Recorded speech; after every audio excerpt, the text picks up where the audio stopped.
a very effective administrative body. James Carter, or Jim as he's known, isn't someone most Anglo-Quebecers will recognize, but he is someone they should thank. I used to say all the time, never look back and never look down. In the 1960s, Carter studied social work at McGill.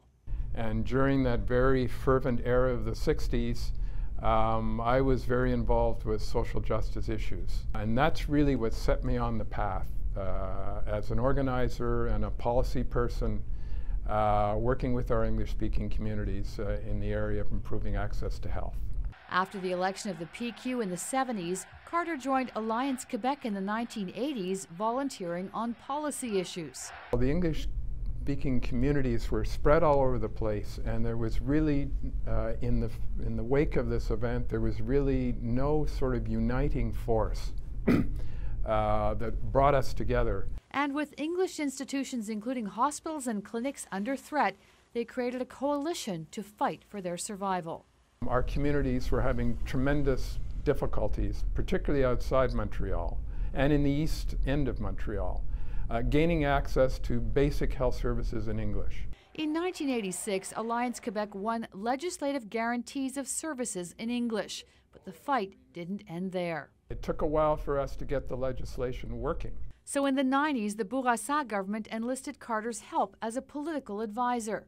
And soon after, he set up the Community Health and Social Services Network. We were trying to move beyond advocacy. We were trying to make the communities actors in the system. He's been very instrumental in creating these networks. At the beginning there were 7, now there are 20 across Quebec. The executive director of the East Island Network for English Language Services, or RESA in French, says Carter's calm, methodical approach taught her a lot. He has been the mentor, the visionary of access to services, and he has a way, his way of using these strategies that are like you're building a jigsaw puzzle, and you just keep putting piece by piece. Carter also brought in McGill University into the fold to ensure thousands of health professionals in Quebec are now bilingual. That is a major contribution.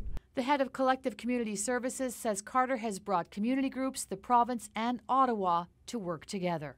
Melding those three together is no easy task, and he's been doing that with a small group of similar architects for the last 17 years. Carter is now semi-retired but is negotiating another 5-year agreement with Health Canada to provide funding for access to English health and social services in Quebec.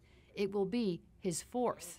So every time you go to a CLSC or hospital in Quebec and receive service in English, especially if you're outside of Montreal, think of James Carter, who's never looked back and never looked down. It's like anything else. We are always going to be a minority community, so we always have to be there and present and pushing and advocating for response to our needs. We have made progress.